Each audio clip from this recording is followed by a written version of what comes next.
Em nome do Pai, do Filho e do Espírito Santo. Amém. Sejam todos bem-vindos a este programa, Uma Palavra para o Seu Dia. Que bom que você se inscreveu nesse canal de evangelização, compartilhou. Nós vemos pelos resultados, pelas visualizações, como é importante o empenho de cada um. Hoje é sábado. Sendo sábado, nós também precisamos fazer como que um pequeno exame de consciência. O que você fez ao longo desta semana? Nós já estamos finalizando a segunda semana do tempo quaresmal. Temos ainda mais 2 pela frente. Então, precisamos nos dar conta de que nós precisamos nos empenhar, precisamos nos esforçar para que a gente possa concretizar o amor que é esperado por Deus, cada um de nós, as nossas vidas, onde quer que a gente esteja, nos nossos trabalhos, no nosso relacionamento com as pessoas. Então vamos aprender com Jesus nesse dia o que nós precisamos fazer. Pegue também a sua Bíblia e o Evangelho de hoje é retirado de Lucas, capítulo 15, versículos 1 ao 3 e do versículo 11 até o versículo 32. O texto diz assim: Naquele tempo, os publicanos e pecadores aproximavam-se de Jesus para o escutar. Os fariseus, porém, e os mestres da lei criticavam Jesus. Esse homem acolhe os pecadores e faz refeição com eles. Então Jesus contou-lhes esta parábola. Um homem tinha 2 filhos. O filho mais novo disse ao pai: Pai, dá-me a parte da herança que me cabe. E o pai dividiu os bens entre eles. Poucos dias depois, o filho mais novo juntou o que era seu e partiu para um lugar distante, e ali esbanjou tudo numa vida desenfreada. Quando tinha gasto tudo o que possuía, houve uma grande fome naquela região e ele começou a passar necessidade. Então foi pedir trabalho a um homem do lugar, que o mandou para seu campo cuidar dos porcos. O rapaz queria matar a fome com a comida que os porcos comiam, mas nem isso lhe davam. Então caiu em si e disse: Quantos empregados do meu pai têm pão com fartura e eu aqui, morrendo de fome?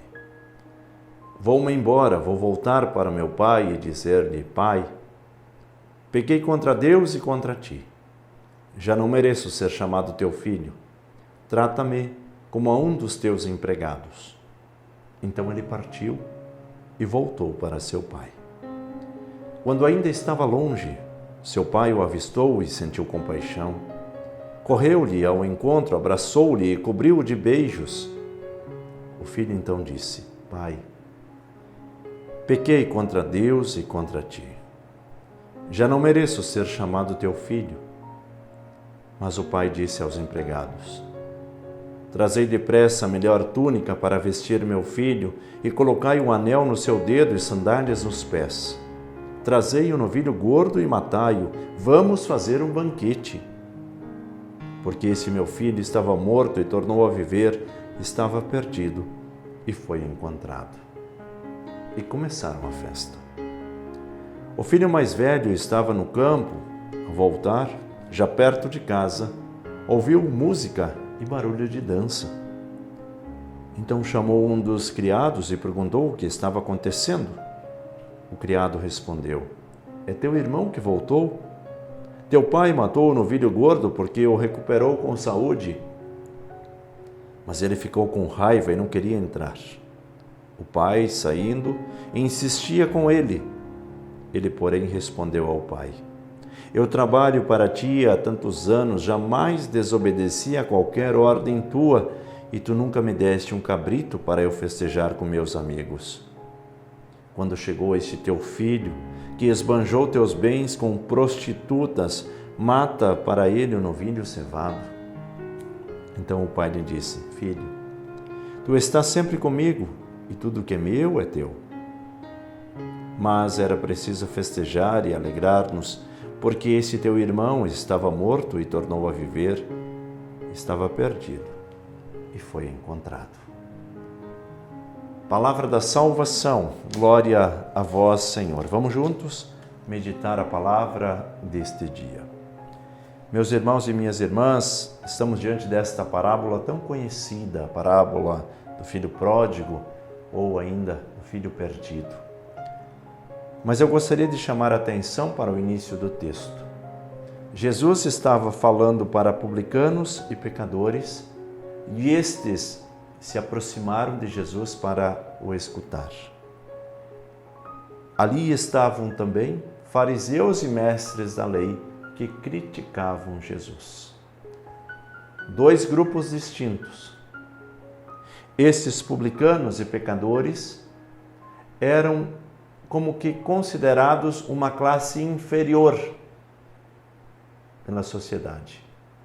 E estes mestres da lei e estes publicanos, esses fariseus, os fariseus e os mestres da lei, eram considerados uma classe superior pela sociedade.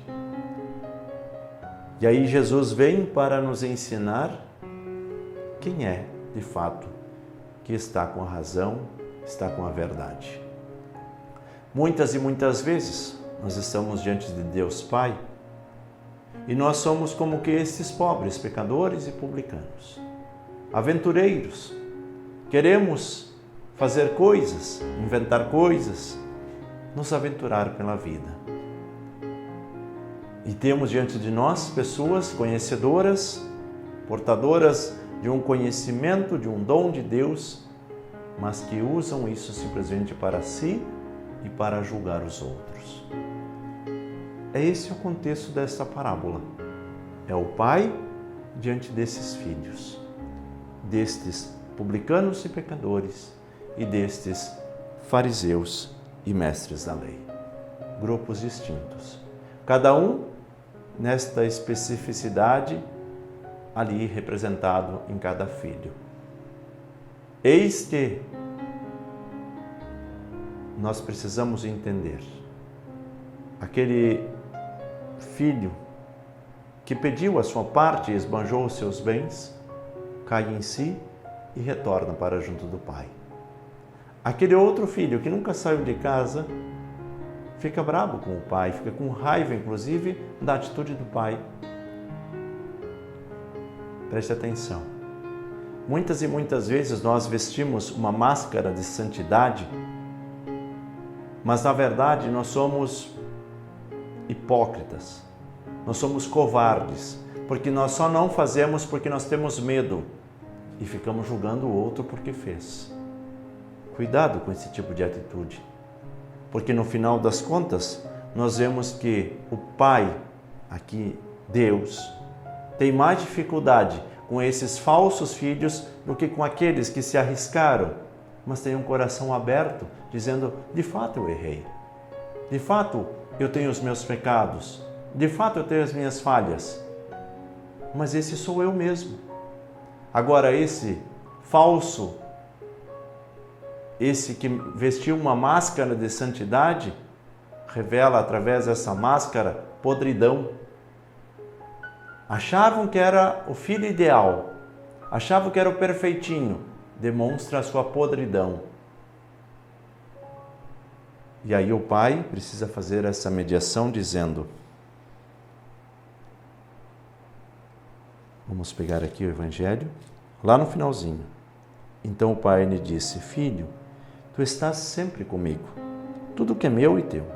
Mas era preciso festejar e alegrar-nos, porque esse teu irmão, novamente fazendo esse vínculo, esta ponte, esse teu irmão estava morto e tornou a viver, estava perdido e foi encontrado.